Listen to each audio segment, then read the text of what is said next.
oxide. However, when you become insulin resistant, this high level of insulin starts to cause a lot of damage. One thing it starts to do is it starts to decrease your nitric oxide levels. Your nitric oxide goes down as insulin starts to go up. So now your blood vessels need that nitric oxide to stay open. Now they're shrinking. Now they're getting constricted. Now they can't stay open.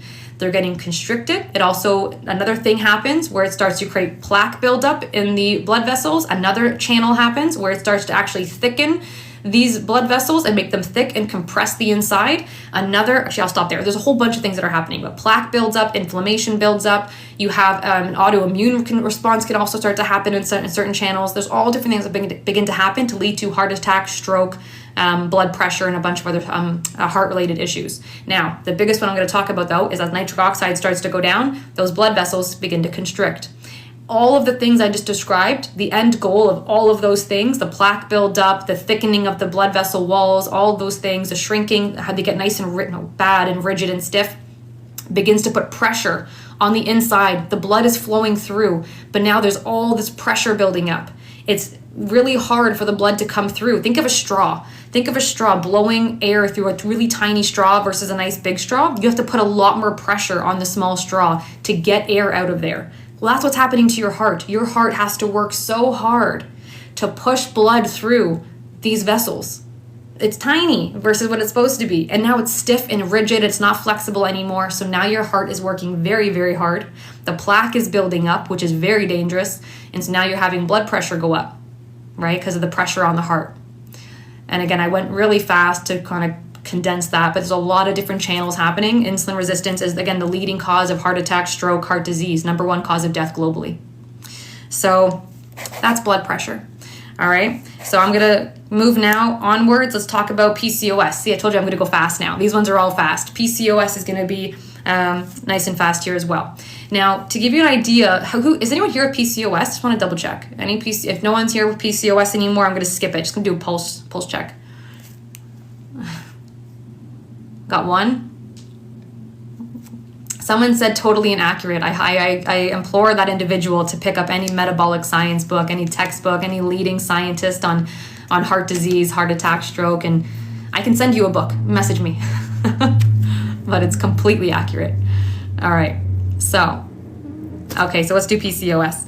So when it comes to PCOS, your ovaries, and actually to give you a stat on this, so back when your grandparents were born, only 100 females had PCOS. That was it. 100 females had PCOS when your grandparents were born.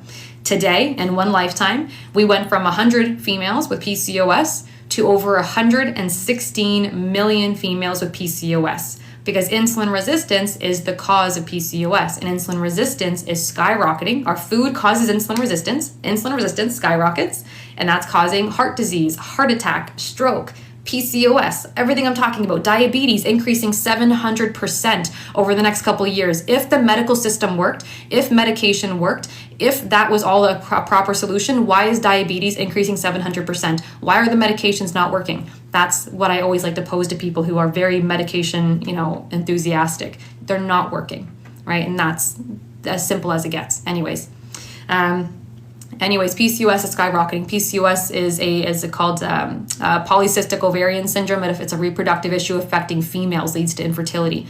Insulin resistance is a leading cause of infertility today. So when it comes to PCOS, what's happening here is your ovaries do a lot of important things. One important thing they do is they take androids. They're taking androgens. They take androgens from your body and they convert the androgens into estrogen. The estrogen then goes on and it gives you your monthly cycle, your fertility, your period. It gives you all of that, okay? Taking androgens, converting them into estrogen.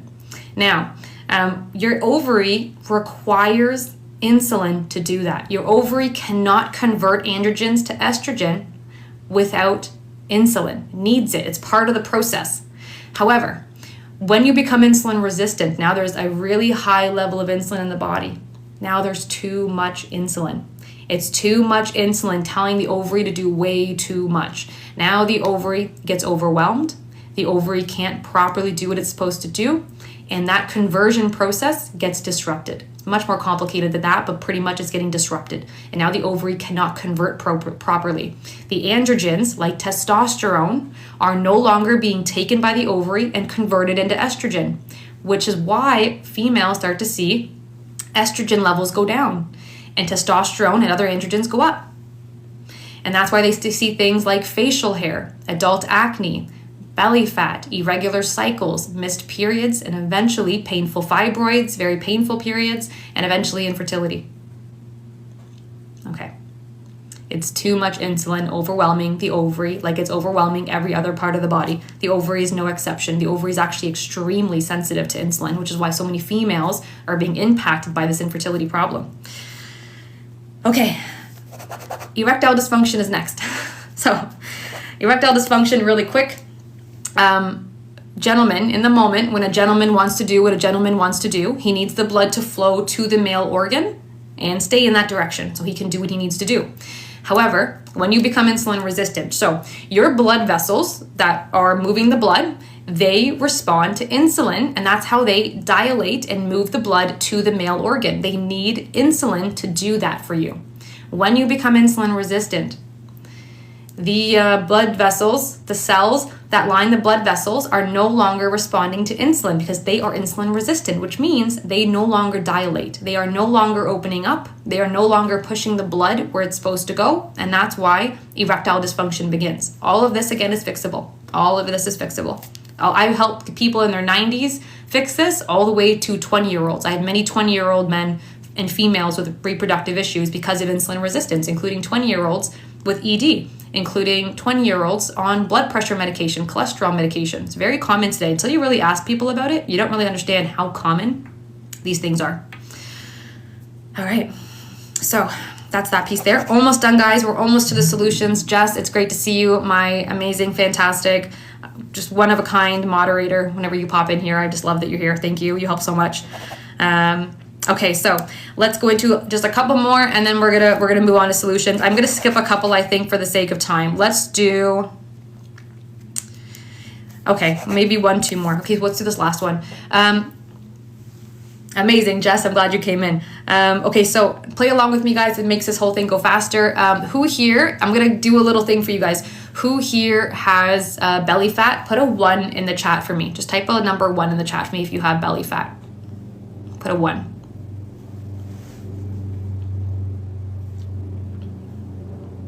Lots of ones coming through. Thank you, guys. Thank you. It's all these ones coming through so you guys can see. I'm going to do a little game with you to show you something. Some people with lots of ones. All right?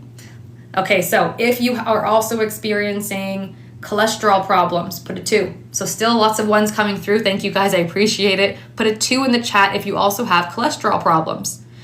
So high bad cholesterol, maybe low good cholesterol, big imbalanced ratio, whatever it might be. Cholesterol problems have shown up in your blood work. So a lot of 2s coming through. All right, 2-ish, that's still okay. Esther, thank you. Bruno. Okay, so Miguel is on to the next one.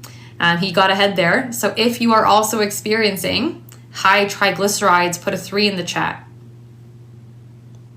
A 3. So also high triglycerides, put a 3 in the chat.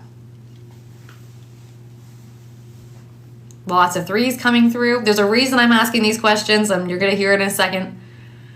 These are all connected to something. They're all connected. Whether you have it or not, it's good to know this. All right, so lots of 3s still coming through. Thank you, guys. Lastly, if you're experiencing body aches and pains, arthritis, inflammation, sore shoulders, elbows, knees, put a 4. So the 4s are coming through. Here we go. Thank you, guys. Lots of 4s. 1, 2, 3, 4. Claire, thank you. Jennifer, lots of 4s. Jennifer is really experiencing the inflammation piece of this. I'll talk about gut issues at the end, so thank you, guys. Rob is having it. My boy Frog. Okay, so now these are all connected to something. Who here has fatty liver disease? Put a 5 in the chat. Who here? Thank you, guys, for the gifts. I appreciate it. Put a 5 if you have fatty liver disease. If you do not have fatty liver disease, then you want to pay close attention, because these are the symptoms that lead up to fatty liver disease. You might not have it, but oftentimes it doesn't appear on blood tests or any other kind of test for a very long time. The liver is very resilient. Other symptoms show first, all right?